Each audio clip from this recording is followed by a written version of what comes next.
shpesher kam një parull time pozitive që s'ka lidhje me të shkuar në Monisë të Shqipërisë, i them roft puna.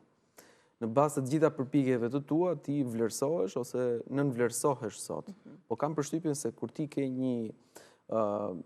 kur ti krijon disa avantazhe në punë, mendoj që vlerësohesh. Ka nga ata që thonë, po jo unë punoj shumë, po prapë nuk vlerësohen për punën që bëj. Varet se si është situata e gjithëve dhe varet se sa e kërkon ti këtë gjë që të vlerësohesh në maksimum për aq sa të takon. Sot në shoqërinë tonë ka një kurb të theksuar dembelizmi për sa i përket edhe të rinjve, po edhe moshave të tjera. Dhe ndonjëherë më bën përshtypje për mirë se si të rinjt janë të përgatitur dhe kërkojnë më shumë dhe nuk u jepet ajo që ata kanë. Kam njohur pafund të rinj nga ato kontakte që kam unë që e lën direkt punën, edhe ai për shembull ta zë merr 800 euro, po thot unë e meritoj për 1500 euro.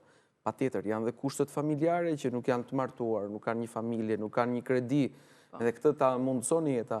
Por më pëlqen që janë të vendosur dhe kërkojnë pak më shumë, jo pak më shumë, kërkojnë më shumë nga ajo që japin, nga ajo që kanë në të vërtetë mundësi të japin. Pastaj është edhe një, siç ju thash, është edhe një mas tjetër e madhe që ishe gjithkohon kafe, ky lloj shëllimi i jetës të çuditshme që do vinë gjitha gjërat vet, ti je princi Filip i Spanjës me gjak blu dhe i Anglisë, andej janë ulur gjithë dhe do vi puna, kështu vjen puna në pa bërë një sakrificë, pa u lodhur, pa u zhgaravitur tek ajo, pa u bërë pisë edhe zhul, se si do vi kjo puna kështu vetë, se puna e di që ti ke aftësi shumë të mira mendore komunikuese me satelitët dhe i gjen atje dhe vjen direkte te kafja ku ti je kështu duke ndenjur për qef edhe tak ti do vish.